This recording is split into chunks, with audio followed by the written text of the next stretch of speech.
Junior college, IIT, JEE, NEET academy, seat guarantee programme.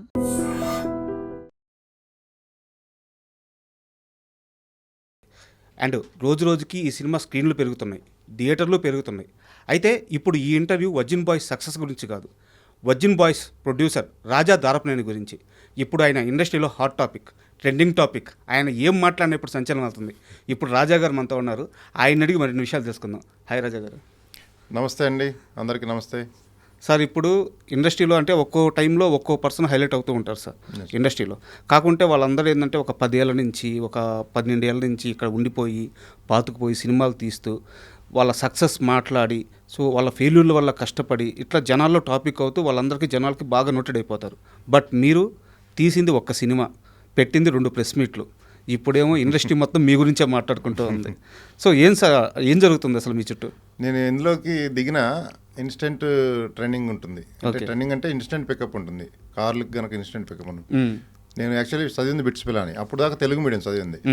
Intermediate 10th అన్ని ranks వచ్చినాయి. Telugu medium కంఫర్ట్గా ఉందని తెలుగు చదివాం. ఓకే. బిట్స్లో ఫస్ట్ టైం ఇంగ్లీష్ నాకు. అప్పుడు నా స్టేజ్ ఏంటంటే ఫ్రెండ్స్ అందరూ మనం మాట్లాడుతుంటే అర్థమైపోద్ది గారే, నీకు చాలా చేజిపే తక్కువ వస్తుంది, నేను ఇంటికి పంపించేస్తారు అది అని కొద్దిగా ఎగతాలు చేయడం మొదలుపెట్టారు. మనకు నిజంగానే ఇంగ్లీష్ కొంచెం తెలుగు మీడియం చదివినట్టు కొద్దిగా కష్టంగానే ఉంటుంది. అక్కడ అందరు ర్యాంకర్స్ ఉంటారు, అంతా ఇంటలెక్చువల్స్ అందరు, వాళ్ళతో పోటీ పడాలి అక్కడ. మళ్ళీ నాకు ఒక ఆబ్జెక్ట్ టెంపరేచర్ ఈజ్ డిక్రీజ్డ్ 2 అనేది ఒక లైన్లో వచ్చింది, ఒక మొత్తం పేరాలో. రెండో లైన్లో the temperature is decreased by ఉంది. ఆ రెండింటికి తేడా నాకు కన్ఫ్యూజ్ అయ్యాను నేను. That is my English stage at the time. So ఆ స్టేజ్లో ఉన్న పరిస్థితి, ఒక 800 మంది మా బ్యాచ్లో మొత్తం కంప్యూటర్స్, ఎలక్ట్రానిక్స్, ట్రిపుల్ అట్లా అన్ని బ్రాంచ్లు కలిపి ఉంటాయి. ఒక ముగ్గురికి 10 పాయింట్స్ వచ్చినాయి అట్ ద ఎండ్. అందులో నేను ఒకడిని. షాక్ అందరూ, అంటే ఫెలో ఫ్రెండ్స్ అందరూ షాక్, 10 పాయింట్స్ రావటం ఏంటని. అంటే చెప్తున్నా, మీరు అడిగారు కాబట్టి సెన్సేషన్ అనేది నాకు అది కూడా ఒక సెన్సేషనే. తెలుగు మీడియం చదివి ముగ్గురికి 800 మందిలో అందరు ర్యాంకర్సే, అందులో ముగ్గురికి 10 రావడం అనేది ఇందా చెప్పిన ఎగ్జాంపుల్. అక్కడ నుంచి అంటే నాకు కొంచెం, సో మీరు ఎక్కడికి వెళ్ళినా మీ బిహేవియర్ కానీ, మీ అప్రోచ్ కానీ, మీ మైండ్ సెట్ కానీ డిఫరెంట్గానే ఉంటుంది, స్పీడ్ ఉంటుంది. సార్ నేను ఇంటర్వ్యూలో ల్యాగ్ చేయదలుచుకోవట్లేదు, ఇక్కడ మొహమాటాలు లేవు. ఈ రోజు మిమ్మల్ని నేను ఇంటర్వ్యూకి పిలిచానంటే కారణం ఏంటంటే వర్జిన్ బాయ్స్ సక్సెస్ అవ్వడము, లేకపోతే వర్జిన్ బాయ్స్ స్క్రీన్లు పెరగడము, కలెక్షన్ బాగుండము ఇది కాదు. ఎందుకంటే ఇది ఆల్రెడీ జనాల్లోకి వెళ్ళిపోయింది, జనాలు చూస్తున్నారు. ఈ రోజు నేను మిమ్మల్ని ఇక్కడ పిలవడానికి ప్రధానమైన కారణం ఈ రివ్యూ సిస్టమ్ మీద మీరు చేసిన కామెంట్స్, ముఖ్యంగా పూలచొక్క నవీన్ అనే వ్యక్తి మీద, ఆయన ఇచ్చిన రివ్యూ మీద, ఆయన మీద మీరు చేసిన కామెంట్స్. సో ఈ వివాదం గురించి మాట్లాడడానికే నేను మిమ్మల్ని పిలిచాను. సార్ నాది ఒక స్ట్రైట్ క్వశ్చన్, నిజంగా ఆ పూలచొక్క నవీన్ అనే వ్యక్తి మిమ్మల్ని రివ్యూ ఇవ్వడానికి 40,000 కావాలని మిమ్మల్ని అప్రోచ్ అయ్యాడా? నన్ను కాదు, మా టీంని అప్రోచ్ అయ్యాడు. నేను డీల్ చేయను కదా. ఓకే. దానికి ఒక టీము వ్యవస్థ ఉంటుంది, పిఆర్ఓ వ్యవస్థ ఉంటుంది. అందులో కూడా పిఆర్ఓ టీంలో కూడా మెంబర్స్ ఉంటారు. ఓకే. అట్లా ఇది రెగ్యులర్గా అన్ని మూవీలు జరిగే ప్రాసెస్ ఇది. అన్ని మూవీలని బ్లాక్మెయిల్ చేస్తున్నారు కొంతమంది, not only my movie. So నా దృష్టికి వచ్చింది, నేను క్షమించడానికి నేరంలాగా దీన్ని పరిగణించా. నేను డబ్బులు ఇవ్వడానికి నాకు ఇబ్బంది కాదు. ఇటువంటి వాళ్ళని ఎంకరేజ్ చేస్తే ఇంకా పట్టుకొడుకులాగా ఆల్రెడీ ఇండస్ట్రీ సావబతుకుల్లో ఉంది. ఆ వచ్చే ఆడియన్స్ని కూడా రానికుండా చేస్తున్నారు వీళ్ళు, ఫేక్ రివ్యూస్ ఇచ్చి. ఇది తీవ్రవాదం కంటే దారుణమైంది. మన మధ్యలోనే ఉంటూనే ఇంత ఘోరమైన దేనికి పాల్పడుతున్నారు. సే నో టు డ్రగ్స్ అని పెద్ద పెద్ద హీరోలు అందరూ వస్తున్నారు. ఇది చెట్టు కొమ్మ మీదే ప్రాబ్లమ్స్ ఉన్నాయి, చెట్టు మీదే.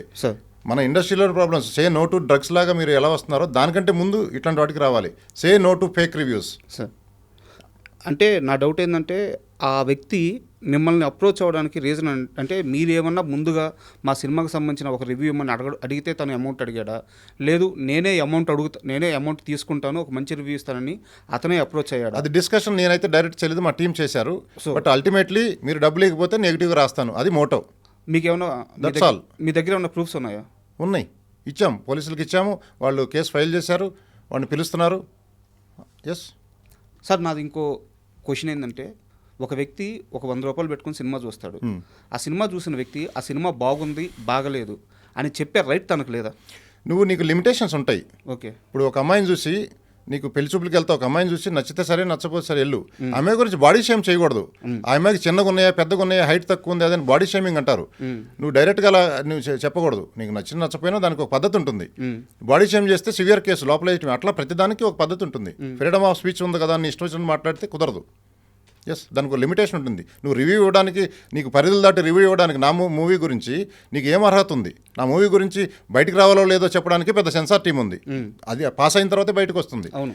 అంత పెద్ద, ఇంత కష్టపడి ఇంత యూనిట్ మీ అందరి కోసం ఎంటర్టైన్మెంట్ ఇచ్చేదానికి ఒక సెన్సార్ వ్యవస్థ, ఇవన్నీ ఉన్నాయి. ఈ రివ్యూవర్స్ ఎవడో తెలియదు, పుట్టగొడుగులాగా వాడికి ఏం అర్హత ఉందో తెలియదు, వాడు ఏం చదువుకున్నాడో తెలియదు, వాడి పర్సెప్షన్ ఏదో మాట్లాడుకొని పెట్టుకోండి. అంతేగాని వాళ్ళు వాడు మాట్లాడే మాటలు మీరు మొత్తం చూడండి, వాడి పర్సెప్షన్ సినిమాకి వెళ్ళొద్దు అనే ఉంది. వాడిని చూసిన వాళ్ళందరూ మా సినిమాకి వెళ్ళకుండా ఉండి మా కలెక్షన్లు అన్నీ తగ్గిపోతున్నాయి కదా, చాలా ఇంపాక్ట్ అవుతుంది కదా. దానివల్ల 24 క్రాఫ్ట్స్కి నెక్స్ట్ సినిమా తీయలేము, ఇండస్ట్రీ దెబ్బతింటుంది. నా సినిమానే కాదు, పెద్ద సినిమాల పరిస్థితి అంతే. ఇలా మాట్లాడటం వల్ల, ఫేక్ రివ్యూస్ వల్ల ఆడియన్స్ డిసైడ్ చేసుకోమనండి వాళ్ళని వెళ్ళి. నిన్న సాయంత్రము ట్రిప్లేకి వెళ్ళాము, అందరూ ఆడియన్స్ ఎంగేజ్ అయ్యి ఫుల్ ఎంజాయ్ చేస్తున్నారు. తర్వాత ఏఎంబీ మాల్కి వెళ్ళాము, స్క్రీన్స్ కూడా పెంచారు ఇప్పుడు. అంటే ఆడియన్స్ నుంచి వచ్చే రివ్యూవే కరెక్ట్ రివ్యూ.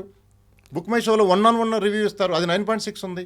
అంటే నిజంగా అటర్ ఫెయిల్యూర్ అయితే వాడు అనుకోవచ్చు. బాగున్న దాన్ని కూడా కావాల్సి కల్లా నువ్వు నెగిటివ్గా మాట్లాడి సినిమాని చంపేస్తున్నావు. తమ్ముడు మూవీకి అట్లాగే చంపేశాడు, ఇంకో మూవీకి అట్లాగే చంపేశాడు. అంటే కొన్ని మూవీలు బాగుండొచ్చు, కొంచెం అటు ఇటుగా ఉండొచ్చు. అది ఆడియన్ వెళ్ళి చూసుకొని, ఆడియన్కి అనేది ఎంటర్టైన్మెంట్ కావాలి, అది లెట్ హిమ్ డిసైడ్.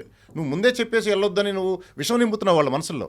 సార్, ఇక్కడ నా డౌట్ ఏంటంటే మీరు పూర్తిగా రివ్యూ సిస్టమ్ రాంగ్ అంటున్నారా, రివ్యూ సిస్టంలో ఒక పరిధులు ఉండాలి అని చెప్తున్నారా? రివ్యూస్ ఫ్రీడమ్ ఆఫ్ స్పీచ్ ఉన్నంత వరకు ఓకేనండి, పరిధులు దాటి ఇస్తాం అనేది రాంగు. కావాల్సికల్లా బ్లాక్మెయిల్, డబ్బుల కోసమే రివ్యూస్, తెలిసిపోద్ది ఇండస్ట్రీ అందరికీ డబ్బుల కోసమే రివ్యూలు ఇస్తున్నారు అని. ఇటువంటి రివ్యూ వ్యవస్థ నాశనం అవ్వాలి, ఉండకూడదు. సో ఇప్పుడు ఎవరైతే ఈ నవీన్ అనే వ్యక్తి ఉన్నాడో అతను ఇచ్చిన రివ్యూ మీద మీ అబ్జెక్షన్ ఏంటంటే అతను చెప్పిన విధానం బాగలేదు, అంతేనా? ఎస్, అది మీరు వినండి, ఆ లింక్ ఉంటే మీరు వినండి, ఎవరికైనా అర్థమవుతుంది. వీడి సినిమా, ఆ రివ్యూ చూసి సినిమాకి వెళ్ళరు, అది ఎంత బాగున్నా కూడా. మరి మీరు ఎలా రియాక్ట్ అయ్యారు సార్? మీరు కూడా అలాగే రియాక్ట్ అయ్యారుగా. ఎక్కడ, దేనికి? అతని కామెంట్స్కి, అతను సినిమా చేసిన రివ్యూ విధానానికి మీరు అతను కౌంటర్ ఇచ్చేటప్పుడు. నేను రియాక్ట్ అవ్వకపోతే ఇండస్ట్రీ చచ్చిపోతుందండి. నేను రియాక్ట్ అయిన విధానానికి ఇప్పుడు ఇండస్ట్రీ వాళ్ళందరూ దీని మీద ఏం చేయాలని ఆలోచిస్తున్నారు. అట్లా కాకుండా మెల్లగా నేను రియాక్ట్ సరిగ్గా కాకపోతే, చాలా మంది సరిగ్గా రియాక్ట్ కాకుండా చాలా మంది చెప్పారు, సొల్యూషన్ రావట్లే బయటికి. ఓకే, నా ఆవేదన, నేను బిర్యానీ అన్ని రకాల ఐటమ్స్ వేసి బిర్యానీ వండితే నువ్వు వచ్చి ఇసుక జల్లేస్తే తినేవాడికి ఎట్లా ఉంటుంది, వండినవాడికి ఎలా ఉంటుంది? ఆవేదన కూడా వ్యక్తపరచకుండా నేను ఎక్కడన్నా పరిధి దాటానా? పరిధి దాటకుండానే మాట్లాడాను. చాలా కటువుగా మాట్లాడారు. కటువుగా అంటే అసలు ముందు రివ్యూ వాడు ఇవ్వడానికి ఏమో అర్హత ఉంది వాడికి? ఓకే, అది ఓకే. ఏదైతే అతని విషయంలో మీరు ఏదైతే చెప్తున్నారో ఆ రివ్యూ నేను కూడా చూశాను. సో అతను కొంత పరిధి అయితే దాటాడు కదా. సో చెప్పిన విధానం అయితే కొంచెం ఇబ్బందికరంగానే ఉంది కొంచెం. సో అది ఓకే. బట్ మీరు ఒక ప్రొడ్యూసర్గా, నేను అన్యాయం మీద మాట్లాడానండి. వాడు చేసేది చాలా అన్యాయం ఇది. ఓకే, వాడు పరాణజీవి, ఇండస్ట్రీ మీదే బతుకుతూనే, ఇండస్ట్రీ మీద రివ్యూలు ఇచ్చుకుంటూ బతుకుతూనే నువ్వు ఇండస్ట్రీనే కిల్ చేయాలని చూసే పరాణజీవులు ఇవి. శవాల మీద పేలాలు ఏరుకుంటే పర్వాలా, ఆ శవం సమాధి దాకా వెళ్ళే లోపే శవాన్ని కూడా కోసు తింటున్నాడు వాడు. ఓకే, పేలాల వరకు ఏరుకో, శవాన్ని కూడా కోసు తింటున్నాడు వాడు. అది ఎంతవరకు? ఆడ సమాధి వరకు వెళ్ళేపాటి శవమే లేదు, పాడి మిగిలి ఉంటుంది. అటువంటి నేచర్ వాడిది. వాడే కాదు, చాలామంది ఉన్నారు అలాంటి వాళ్ళు. ఇలా వదిలేస్తే, నేను అలా స్ట్రాంగ్గా మాట్లాడకపోతే ఇటువంటి పుట్టగొడుగులు లేచి చాలా ఇంకా ముందు ఇండస్ట్రీ మొత్తానికి థ్రెట్ వాళ్ళ చేతుల్లోకి వెళ్ళిపోతుంది. మాఫియా, మేము రివ్యూలు మీరు మేము డిమాండ్ చేసింది తీయకపోతే మీ మూవీని చంపేస్తాం, దట్స్ ఆల్. ఇది ఒక వెపన్స్ లాగా తయారు మూవీని చంపేయడానికి. ఇప్పుడు ఇదే వర్జిన్ బాయ్స్ మూవీకి సంబంధించి ఒక 30 సెకండ్లో నేను ఒక చిన్న రివ్యూ ఇస్తాను. ఇప్పుడు నన్ను కూడా తిడతారా? ఇవ్వండి, తిడతామని కాదు, మీరు ఇచ్చే రివ్యూ సెన్సిబుల్గా ఉంటే ఓకే. సార్, నేను ఇప్పుడే రివ్యూ చెప్తాను. నేను మీరు ఏ థియేటర్లో అయితే వచ్చారో అదే థియేటర్లో నేను కూడా షో చూస్తున్నాను. సో మీరు షో మధ్యలో వచ్చారు మీ టీం అంతా. సో నేను చూశాను. నాకు వర్జిన్ బాయ్స్ మూవీ వచ్చేసి సో ఒక 3 జంటలు. సో లైఫ్లో ఒక ఆ ఏజ్ గ్రూప్ పీపుల్ ఎలా ఉంటారో అలాంటి ఒక మైండ్ సెట్తో సో కొంచెం బోల్డ్ అప్రోచే ఉంటుంది మూవీలో. సో వాళ్ళు ట్రావెల్ అయ్యేటప్పుడు ఒక ఫన్నీగా ఆ మూవీ స్టార్ట్ అవుతుంది. సో వాళ్ళు పేర్స్ కుదర్చడము, సో వాళ్ళ లవ్ జర్నీ స్టార్ట్ అవ్వడం, మధ్యలో కొన్ని కాన్ఫ్లిక్ట్స్ రావడము. సో ఆ కాన్ఫ్లిక్ట్స్ వచ్చిన తరువాత అసలు రియల్ లవ్ అంటే ఎంతో తెలుసుకోవడము, దాని వాల్యూ తెలుసుకోవడం, ముగ్గురు లైఫ్లో సెటిల్ అవ్వడం. లైన్ అయితే ఇదే కదా. సో నాకు వచ్చింది ఏంటంటే కొన్ని దగ్గరలో సీన్లు ఒక్కొక్కటి 8 నిమిషాల నుంచి 10 నిమిషాలు అక్కడక్కడ ఉన్నాయి. బట్ ఏంటంటే మ్యూజిక్ కానీ, బ్యాక్గ్రౌండ్ మ్యూజిక్ కానీ చాలా బాగుంది, సాంగ్స్ బాగున్నాయి, పేర్స్ బాగున్నారు. సో కొన్ని సీన్లు హృదయానికి హత్తుకునేలాగా ఉన్నాయి. ఆ ముగ్గురు హీరోయిన్స్ కూర్చొని మాట్లాడుకునేటప్పుడు ఇన్ని రోజులు సమాజంలో సెక్స్ గురించి ఉన్న ఒక బ్యాడ్ థింకింగ్ గురించి, ఇది బ్యాడ్ థింకింగ్ కాదు, సెక్స్ గురించి తెలుసుకోవాల్సిన అవసరం ఉంది, ఇలాంటి పాయింట్లు చాలా బాగున్నాయి. సో సినిమాలో కొంతవరకు ఇబ్బంది ఉంది, కొంతవరకు సినిమా బాగుంది. సో సినిమా అనేది అతను తీసి పాడేసినంత స్థాయిలో అయితే లేదు, బాగుంది.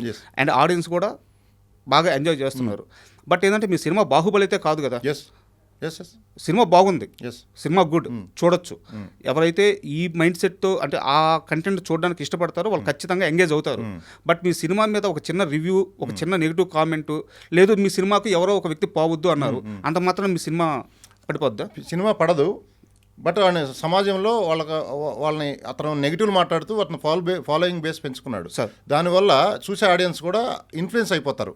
చెడ్డ విషయం త్వరగా వెళ్తుంది, మంచి విషయాలు లేటుగా వెళ్తాయి. వాడు చెడు నింపుతున్నాడు. ఇప్పుడు మీరు మాట్లాడింది రివ్యూ ఇచ్చారు, ఎవరికి ఇబ్బంది లేదు, మీరు ఉన్నదన్నట్టు రాస్తున్నారు, నో ప్రాబ్లం. అలా కొంచెం 10% వేరియేషన్ అవ్వచ్చు. వాడు కంటిన్యూస్ 95% వాడు సినిమా కూడా చూడకుండా కూడా చూసినోడైతే ప్రతి సినిమా ఈ సీన్ రివ్యూ చేస్తాడు, అట్ట కూడా ఇవ్వలేదు. సినిమా చూడకుండా ముందే రెడీ చేసి పెట్టుకున్నాడు, డబ్బులు ఇస్తే ఈ రివ్యూ చేస్తాను, డబ్బులు ఇవ్వకపోతే ఈ రివ్యూ చేస్తాను అట్లా. సో హానెస్ట్ రివ్యూలు చాలామంది ఇచ్చారు, మేము ఏం అనలేదు కదా వాళ్ళని. అసలు జర్నలిస్టులు చాలామంది హానెస్ట్ రివ్యూలు వెబ్సైట్స్ అన్నీ ఇచ్చారు, వాళ్ళు ఏమి ఇచ్చినా నో ప్రాబ్లం. వాళ్ళు హానెస్ట్గా ఇచ్చారో లేదో తెలిసిపోతుంది మనకి, డబ్బుల కోసం ఇచ్చాడో హానెస్ట్గా ఇచ్చాడని.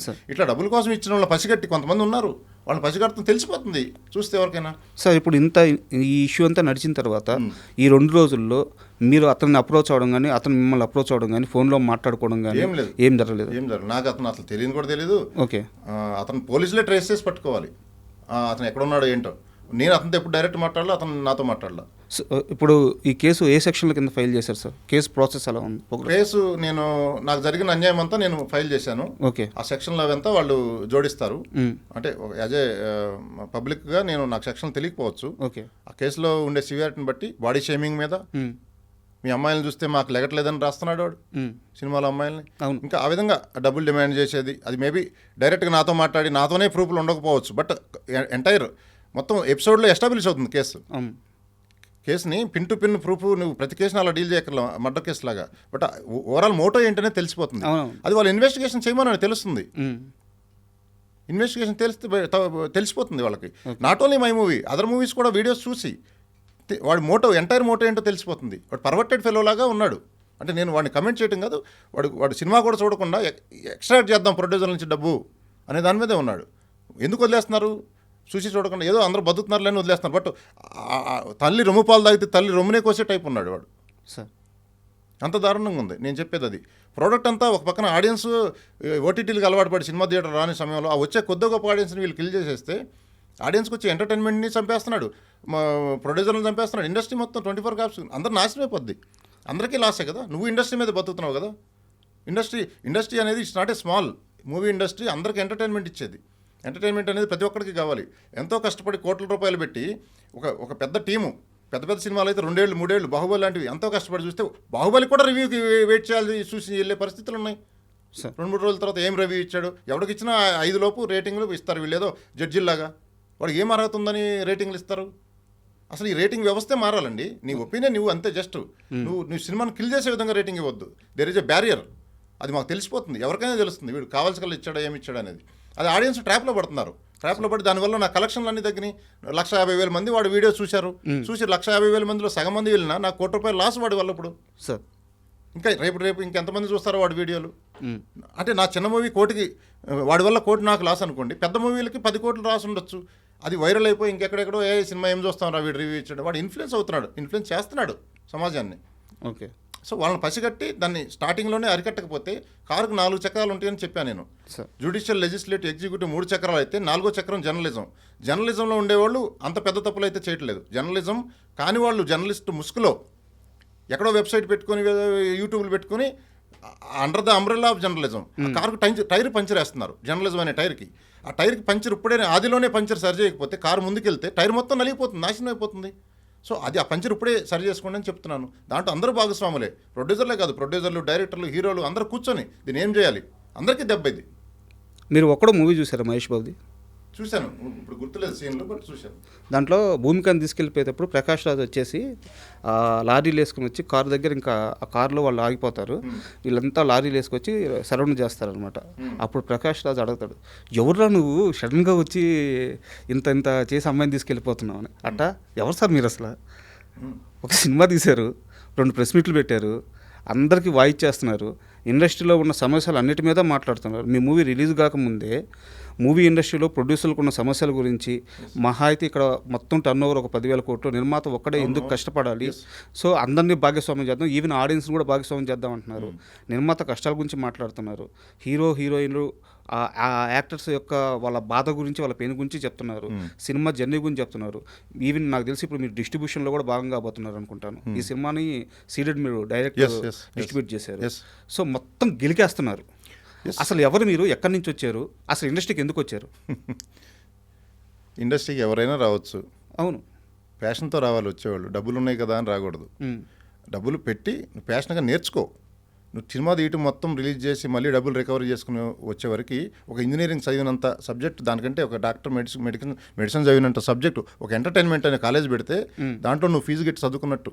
నువ్వు పెట్టే 2 కోట్లు 3 కోట్లు 5 కోట్లు 100 కోట్లు ప్రొడ్యూసర్ పోయిందంటే ఆ పోయిన డబ్బులతో ఇంత నేర్చుకున్నాడని అర్థం.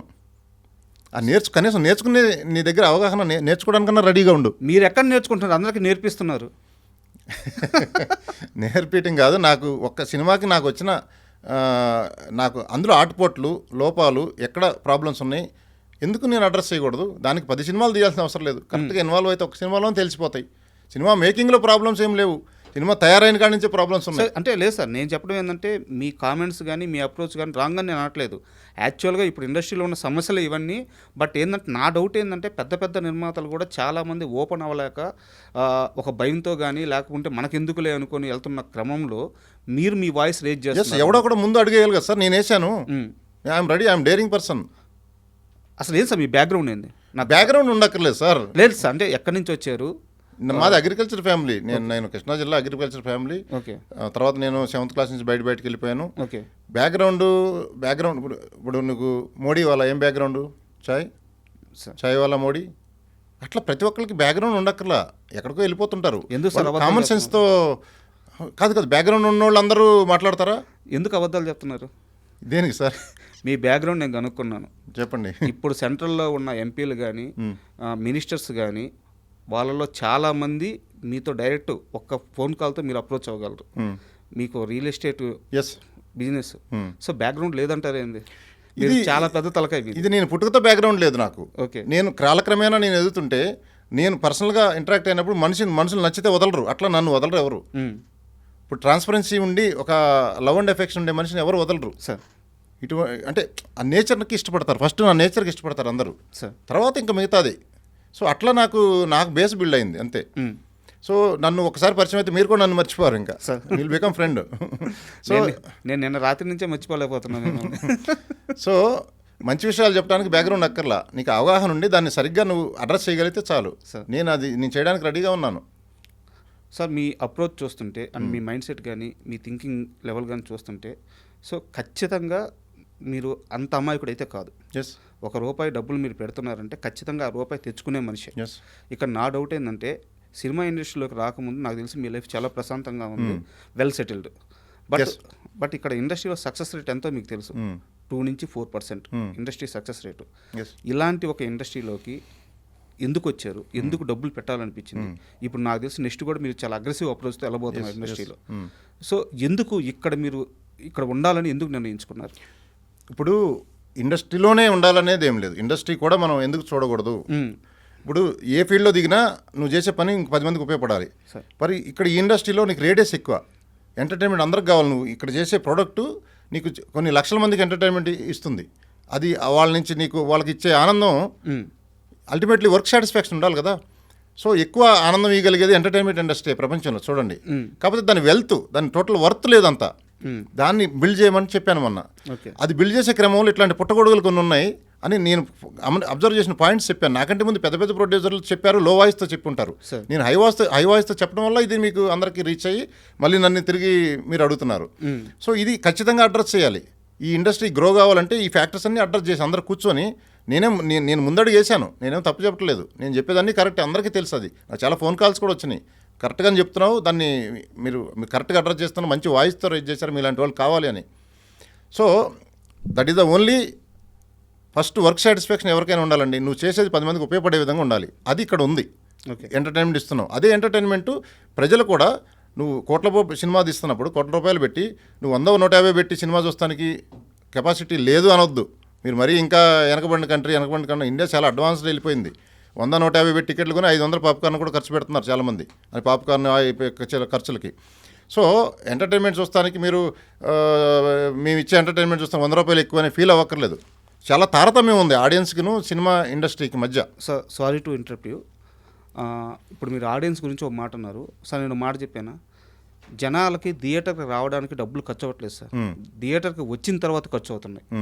అంటే టికెట్కి మీరు చెప్పినట్టు టికెట్ కాస్ట్ పెట్టుకొని సినిమాకి రావడానికి మాకెవ్వరికి ఇబ్బంది లేదు, మేము వస్తాం. కరెక్ట్. ఒక్కసారి సినిమాకి టికెట్ పెట్టుకొని టికెట్ కొనుక్కొని సినిమాకి వచ్చిన తర్వాత అక్కడ పాప్కార్న్ రేట్ ఎంత సార్? 400. కూల్ డ్రింక్ రేట్ ఎంత సార్? 200. అక్కడ ఏమన్నా చిన్న ఒక వస్తువు కొనుక్కొని, ఒక చాక్లెట్, ఒక వాటర్ బాటిల్ కొనుక్కోవాలంటే 90 రూపాయలు, 100 రూపాయలు సార్. భార్య